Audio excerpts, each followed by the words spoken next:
He was just 20 when he rose to the throne, and by 32, he had conquered the largest empire the world had ever known. Some say he was a military genius. Others say he was a madman intoxicated by glory. But who was Alexander the Great, really? A boy raised with the teachings of Aristotle. A king who led from the front lines, and a man who claimed to be a god. Was he a visionary ahead of his time, or a ruthless force who burned through nations in search of immortality? In a world divided by borders and belief, he dreamed of uniting humanity, yet behind his victories were rivers of blood, broken oaths, and a heart that grew darker with every triumph. From the desert of Persia to the jungles of India, his shadow stretched farther than any man before him. But did he conquer the world, or did he lose himself trying? Join us in the cinematic journey as we explore the myth, the madness, and the mastermind behind the crown of Alexander the Great. Don't forget to like, share, and subscribe to History Vault, where the past isn't dead. It's waiting to be rediscovered. He was born in 356 BCE in Pella, the capital of ancient Macedonia, to King Philip II and Queen Olympias. Even before his birth, omens and prophecies swirled around him. His mother claimed to have dreamt of a lightning bolt striking her womb, while his father reportedly saw himself sealing his wife's belly with a lion-shaped seal. These visions were interpreted by seers as signs of greatness, or madness. As Alexander grew, his upbringing set him apart. Tutored by none other than Aristotle, the greatest philosopher of the time, he was exposed to philosophy, science, medicine, and literature.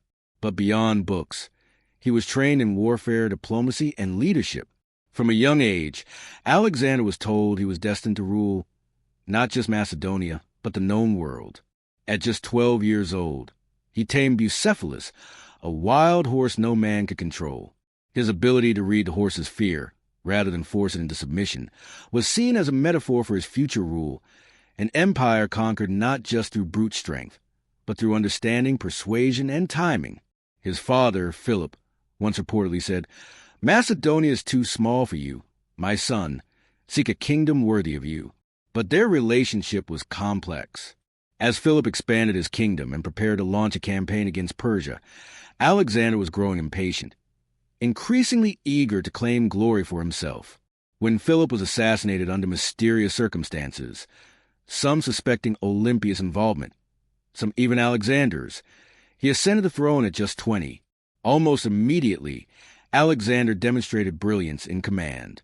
Facing rebellion from Thebes, he marched his army to the city with lightning speed and razed it to the ground, sparing only temples and the house of the poet Pindar. It was not just an act of cruelty. It was psychological warfare. He wanted to show Greece that rebellion against him meant obliteration. Once Greece was secured, he turned his father's unfinished dream, the conquest of Persia. Many thought it suicide.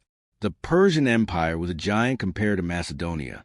But Alexander believed that the might of numbers paled before strategy, speed, and courage. Crossing the Hellespont into Asia Minor in 334 BC, Alexander began his campaign with symbolic gesture. He threw a spear into soil and claimed Asia as a gift from the gods. This wasn't just bravado. It was theater, and he knew it. He wanted his men to believe they were not just invading enemy lands. They were fulfilling a divine destiny. The Battle of Granicus was his first major test, where he charged into the Persian lines with his cavalry, almost dying in the process. But he survived, and his army emerged victorious. His daring made his men believe he was favored by the gods, perhaps even divine himself. As he marched across Asia Minor, he began cultivating his legend. He visited the temple of Apollo at Didyma and Gordium, where he supposedly untied the Gordian knot, an unsolvable problem. Legend had it that whoever could untie it would rule Asia. When the knot resisted him, Alexander sliced it in half with his sword. To some, it was clever symbolism. To others, it was arrogance masked as destiny. Either way, it worked. The Persian king Darius III finally confronted Alexander at the Battle of Issus. Though vastly outnumbered, Alexander's phalanx formations and lightning strikes on the Persian flanks won the day. Darius fled, leaving behind his family. Alexander treated them with respect, even calling Darius' mother queen and giving her royal status. This act wasn't just kindness. It was a calculated move. He was showing the Persian people that he was not a barbarian invader, but a worthy ruler, perhaps even better than their own king. But even in these early years, signs of obsession and megalomania began to appear. He started to adopt Persian customs, wearing their clothes, using their titles, and even demanding that his subjects bow before him, something the Greeks found abhorrent. He was no longer just Alexander the Macedonian. He was trying to become something more, a universal ruler, a god king, in Egypt, where the Persians were seen as oppressors. Alexander was welcomed as a liberator. He founded the city of Alexandria, a city that would become one of the greatest centers of knowledge in the ancient world. He also visited the Oracle of Ammonius at Siwa Oasis, deep in the desert. What the oracle told him is lost to history, but Alexander came away convinced, or claimed to be, the son of Zeus Ammon. Whether he believed it or simply used it for political gain, the transformation was complete. He was no longer a man on a mission. He was a man on a divine journey. Through every conquest, Alexander showed not just military genius, but psychological manipulation. He named cities after himself, established coinage with his image, and crafted a narrative of invincibility. His soldiers began to believe he was untouchable. But that belief came at a price. Dissension among his ranks grew. His closest generals began to question his methods and his increasing identification with Eastern gods and kings. Was he a visionary uniting East and West, or a man lose his mind in the ecstasy of power? Yet through it all, he remained undefeated. His gaze was set on Babylon, Bucephalus, and beyond. But as he burned cities and restructured empires, one question lingered like a shadow. Was this the brilliance of a mastermind, the delusion of a madman, or the unfolding of a myth too grand to resist? With the fall of Egypt and victory at Issus behind him, Alexander now set his sights on the heart of the Persian Empire. His next move was bold, marching towards Mesopotamia to challenge Darius III once again, this time in a decisive confrontation that would determine who truly ruled Asia. Darius had assembled a colossal army at Gaugamela, near modern-day Iraq. His forces were reportedly over 1 million strong, though modern historians estimate far fewer. Still, they vastly outnumbered Alexander's army of around 40,000 men. But Alexander was not interested in numbers.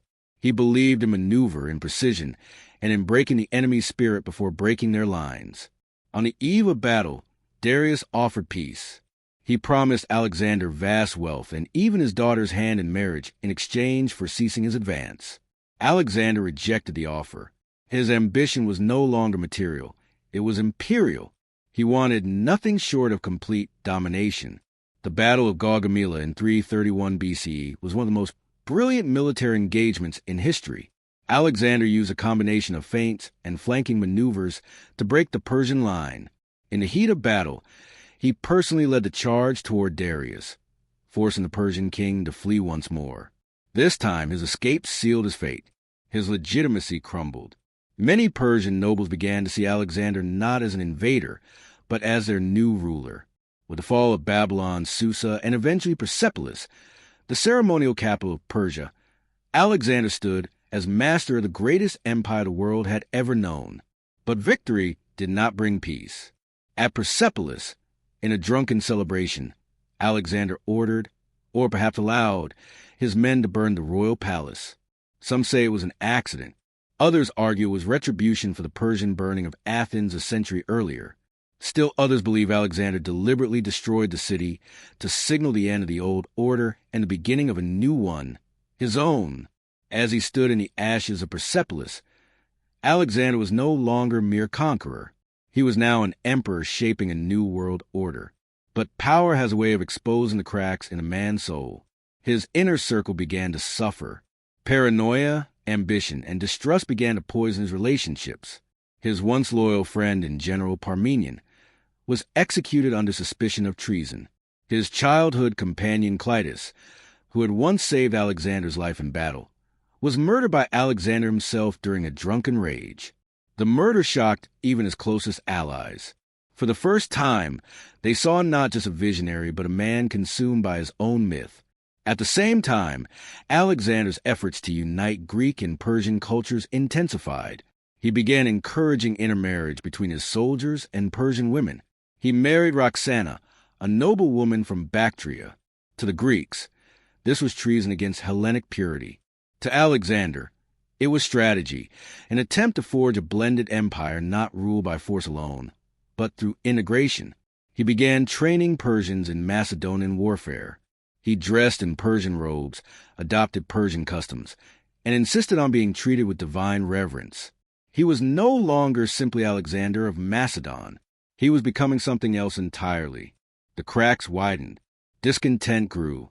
When he introduced the practice of proskynesis, an act of prostration used in Persian court to honor kings, his Greek soldiers refused. They saw it as an affront to their values. To bow before a man, even a king, was unthinkable. Alexander, enraged by the resistance, struggled between his identity as a Greek king and his vision of universal rule. Still, he pressed forward. The next chapter in his quest took him to the treacherous mountains and unforgiving deserts of Central Asia, places few armies dare to go. He fought brutal campaigns in Bactria and Sogiana, modern-day Afghanistan and Uzbekistan. These were not large-scale battles, but guerrilla wars, with local tribes resisting fiercely. Alexander adapted, leading daring nighttime attacks, building fortresses, and marrying into local tribes to win loyalty. It was during these campaigns that his personality seemed to shift further. He began to see himself less as a man and more as a demigod. He told his men that Hercules and Achilles were his ancestors, and he demanded that people accept his divine origin. His army, once bound by shared ambition, now found itself questioning whether they were following a mortal general or a man losing his grip on reality. But Alexander's charisma remained unmatched.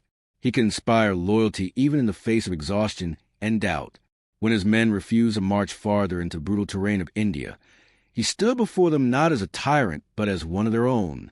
He reminded them of their victories, their glories, and their place in history.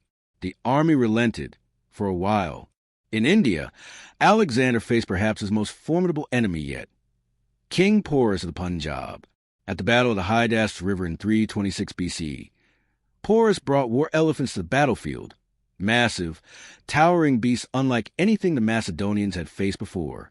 The clash was fierce and bloody.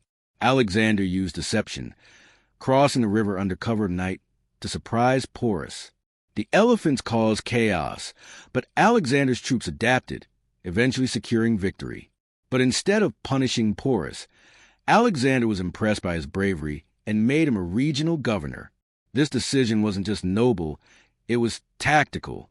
He knew that to rule India, he would need strong local allies. Yet the victory in India proved to be a turning point. His men were exhausted. They had marched over 17,000 miles in 8 years. They had fought countless battles, crossed harsh deserts and mountains, and endured endless hardship. When Alexander announced plans to march further east, to the lands beyond the Ganges, his men mutinied. For the first time, they refused to follow him. Alexander, devastated but not defeated, turned back. The return journey was brutal. He chose to march through the Gadrosian Desert, one of the harshest places on earth. Thousands of his men perished from thirst and heat. Some say it was a test of will. Others believe it was punishment for their disobedience. Either way, it showed a darker side of his leadership, a willingness to sacrifice men for the sake of pride, or perhaps obsession. By the time Alexander returned to Babylon in 324 BC, he was a changed man. His body bore the scars of endless wars. His mind carried the weight of empires. But he was not done.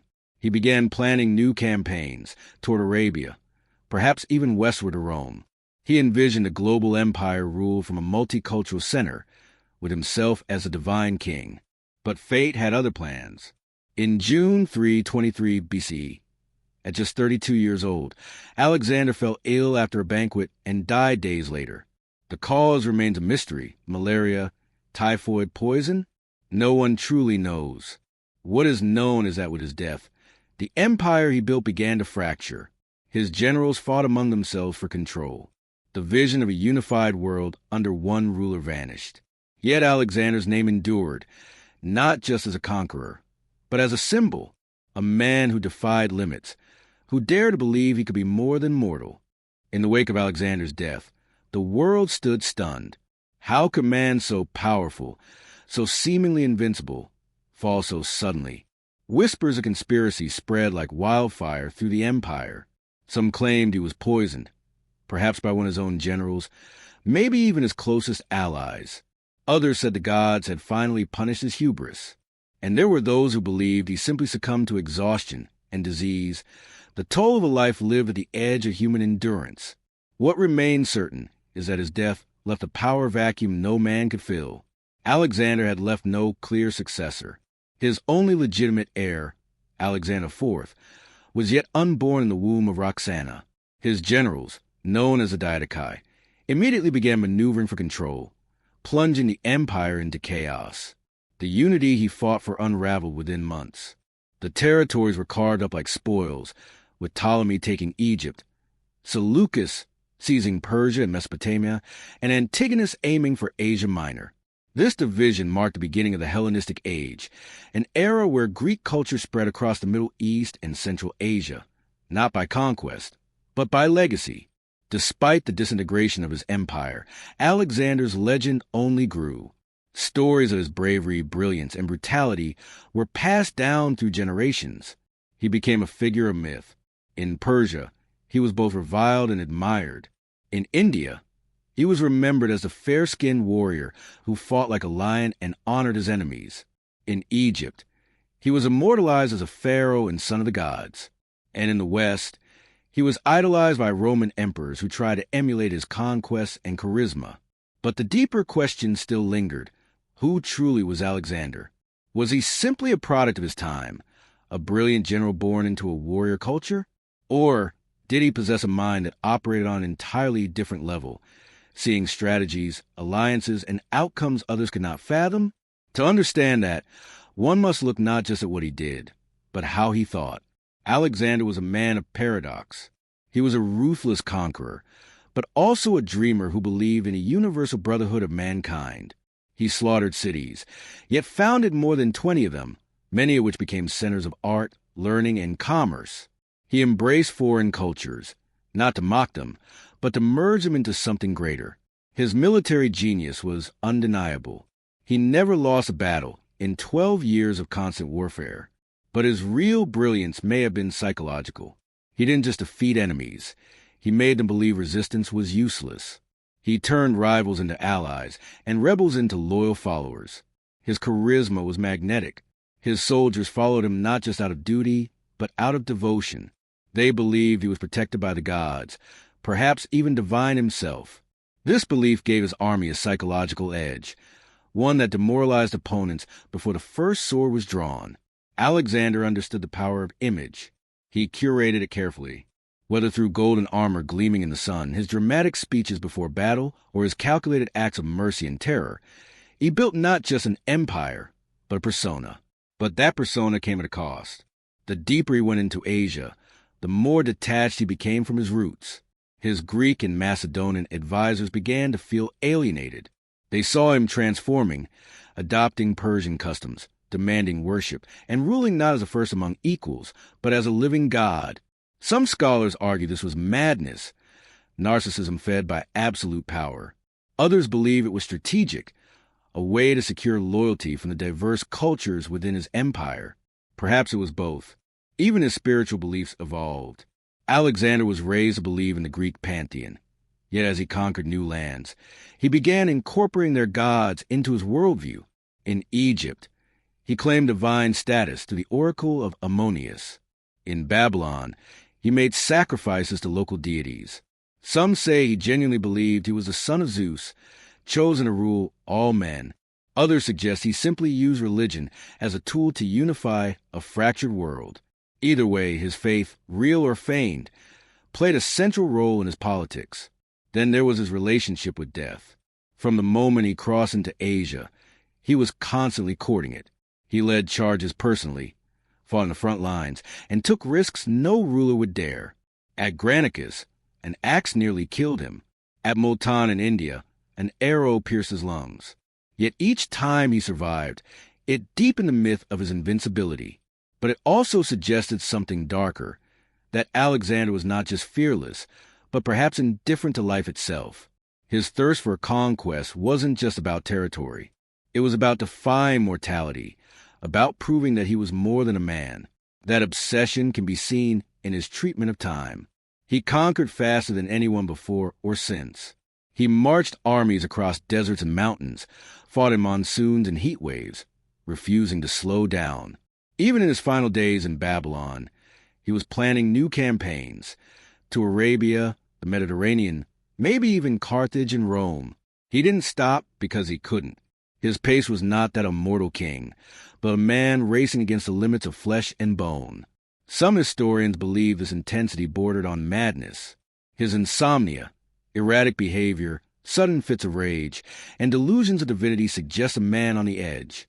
Others believe it was not madness, but vision, an unrelenting drive to achieve the impossible. After all, no ordinary man could have done what Alexander did. In just over a decade, he changed the face of the known world. Languages, religions, cities, and political structures were altered forever. Even centuries after his death, his influence rippled through Rome, Byzantium, and the Islamic Golden Age. In literature and lore, Alexander became a global figure. In Persian manuscripts, he was known as Iskander. In Islamic traditions, some equated him with Tul-Karnain, the two-horned one mentioned in the Quran. In the West, he was lionized by emperors like Julius Caesar and Napoleon. Every generation remade him in its own image, a god, a madman, a hero, a villain. Yet the real Alexander remains elusive behind the myths and monuments. He was still a man who burned with purpose, whose eyes were always fixed on the horizon. He died without fulfilling that insatiable ambition, and perhaps that's why his legend lives on. Had he lived to old age, had he settled into the life of a ruler instead of conqueror, perhaps the mystery would have faded. But because he died young at the peak of his powers, he remains frozen in time, forever brilliant, forever dangerous, forever unknown. As Alexander lay dead in Babylon, his body unburied for days, something strange happened. Despite the hot Mesopotamian climate, his corpse did not decay. His generals took this as a sign of divinity. But whether it was a miracle, early embalming, or just legend, this detail became central to the myth that would surround him for centuries. His death had created not just a political crisis, but a spiritual one. Who could succeed a man who had claimed to be a living god? Who could rule an empire held together not by laws or systems, but by one man's will? His generals, the Diadochi, couldn't agree. While they paid lip service to his unborn son, Alexander IV, they were more concerned with carving out their own kingdoms. The result was decades of bloody infighting, civil wars, and betrayal. The empire was divided among men who had once marched under one banner. The unity Alexander had fought to create dissolved into regional power struggles. But while his empire broke apart politically, culturally it endured. Greek language, art, and philosophy spread across Asia and the Middle East. In cities like Alexandria, Antioch, and Seleucia, Greek became the language of science, trade, and governance for generations. This cultural diffusion was no accident. Alexander had deliberately planted the seeds of a blended civilization. His policy of fusion between Greek and Eastern customs was revolutionary for its time. It wasn't universally accepted, and it sparked deep resentment among both Greeks and Persians. But it was a bold attempt to forge unity not by domination, but by cultural synthesis. He envisioned an empire where East and West coexisted, not just in borders, but in blood, belief, and identity. That vision, however imperfect, set the tone for the Hellenistic age. In the generations that followed, philosophers and historians struggled to define who Alexander truly was. Some, like Plutarch, paint him as a noble idealist, brilliant, brave, and visionary. Others, like Kirsch's Rufus, hinted at the darker side, the obsession with glory, the bursts of cruelty, the madness of a man who began to believe his own myth. Even today, scholars argue over his motivations. Was he driven by genuine ideals, or by personal ambition? Did he believe in uniting mankind, or was that just a convenient excuse for conquest? There's little doubt that Alexander possessed extraordinary intelligence. His military strategies are still studied in modern war colleges. His ability to adapt to diverse terrains, enemies, and cultures was unmatched. But equally remarkable was his emotional intelligence. The way he read people, manipulated loyalties, and inspired unmatched devotion. His men followed him not just because he commanded them, but because they believed in him. He fought alongside them, bled with them, and celebrated victories with them. But he also demanded absolute loyalty, and when betrayed or even questioned, he responded with ruthless force. This duality of inspiration and intimidation was at the heart of his leadership style. It raises the question, was he a great leader because of his vision, or because of his fearlessness in using power? The answer, perhaps, lies somewhere in between. Alexander was deeply charismatic, but also increasingly autocratic. As he aged, his reliance on divine authority and absolute control grew. He tolerated no dissent and often resorted to execution or exile to maintain order. His sense of destiny began to override reason. He started believing he was not just favored by the gods, but one of them. This belief reached its peak after the death of his friend Hephaestion. The loss devastated Alexander. He refused to eat, wept publicly, and ordered a nationwide mourning. He even demanded Hephaestion be worshipped as a divine hero. Some viewed this as an emotional breakdown. Others saw it as further proof of Alexander's descent into self-deification. Either way, it revealed how central relationships were to his psyche. Alexander, for all his power, was not immune to human grief. He was capable of immense emotion, yet often unable to control it. His obsession with control extended to time itself.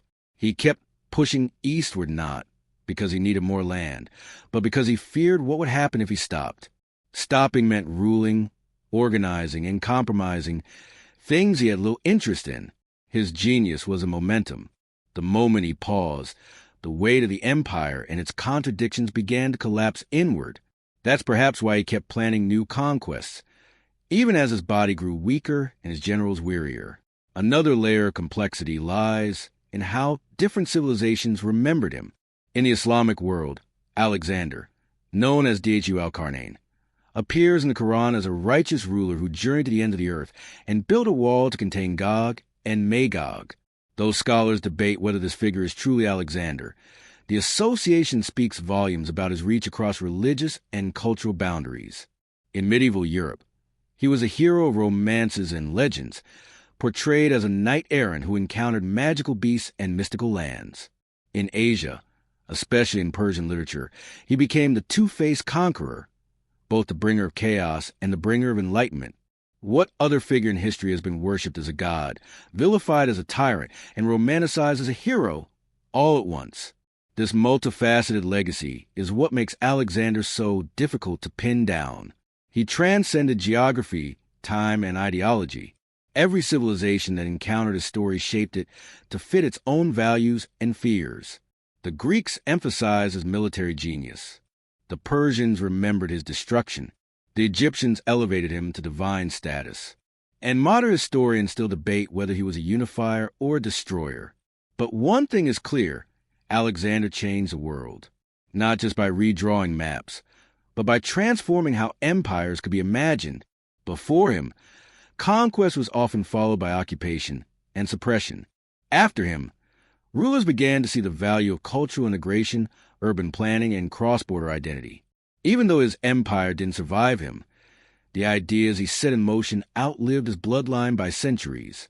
Perhaps that is a true mark of genius, not in what one builds, but in what continues to echo long after. Alexander's story is not just a chronicle of battles and cities. It's a mirror reflecting the eternal struggle between ambition and morality, vision and vanity, leadership and madness. He stood at the crossroads of East and West, ancient and modern, human and divine. And though his time was brief, the questions he raised about power, identity, and legacy remain timeless. Centuries have passed since Alexander drew his last breath, yet his shadow lingers over every empire that followed. The Romans revered him. Julius Caesar wept at his statue, lamenting that it had achieved so little by the age at which Alexander had conquered the known world. Napoleon styled himself after him. Even in modern military academies, his tactics are taught as models of strategic perfection. But more than a general, more than a king, Alexander became a symbol of what happens when ambition is unchained from limitation and when a man refuses to accept the boundaries placed before him by fate or geography, his name is etched into more cities than perhaps any figure in human history. Alexandria in Egypt became a beacon of knowledge, home to the legendary Library of Alexandria. Cities bearing his name span from modern-day Turkey to Afghanistan. These were not just settlements. They were outposts of vision, a blended world where East and West shared knowledge, language, commerce, and law. He encouraged scientific exchange, commissioned explorations, and sent data back to Greece about lands no Greek had ever seen. These intellectual ambitions were often overshadowed by his military exploits, but they hint at a mind not only bent on conquest, but on comprehension. And yet, the debate remains. Was he building a better world, or simply expanding the reach of his ego? His campaigns caused immeasurable suffering. Cities were razed. Tens of thousands died. Indigenous cultures were displaced. Many saw him not as a visionary, but as an arrogant outsider who thought himself superior to the gods and men alike. To them, he brought not unity, but destruction. Still, there was a method to his madness. For every city he destroyed, he built another. For every enemy he crushed, he often extended an olive branch, if only on his own terms. His vision of a cosmopolitan empire was unlike anything the ancient world had ever seen. He didn't merely seek tribute or submission. He demanded transformation. He wanted the conquered to become part of something new, something greater, even if it meant reshaping their traditions. But this was a dangerous game. Cultural fusion is slow and delicate. Alexander tried to force it with the speed of a blitzkrieg. Resistance was inevitable, and it came not just from the Persians and Indians he defeated, but from the Greeks and Macedonians who had once adored him. His soldiers, once proud of their rugged, disciplined lifestyle, began to feel uncomfortable with his new court of Persian eunuchs, foreign rituals and regal pomp. Their king had become unrecognizable to them, not just in dress, but in spirit. Alexander's transformation into a king of all the world alienated those who had helped him become great. They had believed in the myth, but they hadn't signed up for the divinity. This cultural dissonance became one of the silent factors in the eventual collapse of his empire. Unity imposed from above cannot survive if the people below do not believe in it. Even so, Alexander's intentions, however flawed, sparked one of the most profound periods of cultural exchange in human history. The Hellenistic age that followed his death saw Greek science and philosophy merge with Persian astronomy, Egyptian medicine, and Indian mathematics. Ideas moved faster than armies, and for a while, it seemed as though his dream might live on in libraries and temples, if not in government halls. This intellectual inheritance became the soil in which later civilizations, including Rome and the Islamic caliphates, would plant their roots. And perhaps that is Alexander's greatest legacy. Not the empire itself, but the echo it left behind. He became the gold standard of kingship for generations to come. But more than that, he became a cautionary tale, a man of extraordinary brilliance whose inability to slow down, to rest, or to govern what he had conquered ultimately doomed the very thing he had built. Had he lived longer, into his 40s or 50s, would he have transformed into a philosopher king? Would he have created the stable, multicultural empire he envisioned? Or would he have become a tyrant, crushing dissent under the weight of his own God complex? His story remains incomplete. Unfinished not just because of his early death, but because it still speaks to questions we haven't fully answered. What is greatness?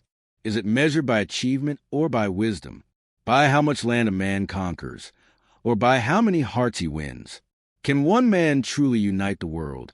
Or is that dream always destined to fail under the weight of pride and power? Modern readers may see Alexander through a critical lens, an imperialist, a warlord, a narcissist. And yet, they cannot look away, because within his flaws lies something deeply human. The desire to leave a mark, to challenge the impossible, to outlive time. Alexander's life was short, but it burned with such intensity that history has never looked away. That alone tells us something. He wasn't merely a figure of his era. He was a rupture in time. The kind of force that doesn't just change the world. It redefines what people believe is possible. In the end, Alexander the Great remains a paradox, a myth draped in flesh, a man who believed himself to be a god, and perhaps, in the minds of those who followed, became one. Was he a madman chasing illusions of immortality? Was he a genius strategist playing 10 moves ahead of the world? Or was he a storyteller with a sword, crafting his own legend with each step across the earth? We may never know for certain. But perhaps that's the point. Legends are not meant to be solved. They are meant to be pursued, like the edge of a map, the light beyond the mountains, or the dream of a man who thought he could conquer the whole world and remake it in his image. Over 2,000 years later, the footprints of Alexander still echo through time. In broken statues, ancient cities, and fading scrolls, his story whispers a warning and a challenge. He dared to believe that one man could reshape the world. But in doing so, he also revealed the cost of boundless ambition. He built an empire of stone, but carved his legacy in myth. Was he a god among men, or just a man chasing the illusion of godhood? Did he unite the world, or divide it forever with his sword? These questions still haunt historians, poets, and dreamers, because Alexander was not just a conqueror. He was the question itself, and perhaps that is why he still matters. Because in every story of power, in every tale of rise and fall, his reflection lingers. If you found this journey through the life and legend of Alexander the Great as compelling as we did, support us by liking, commenting, and subscribing to History Vault. New secrets of the past revealed every week. History isn't just what happened, it's what we choose to remember. And Alexander is impossible to forget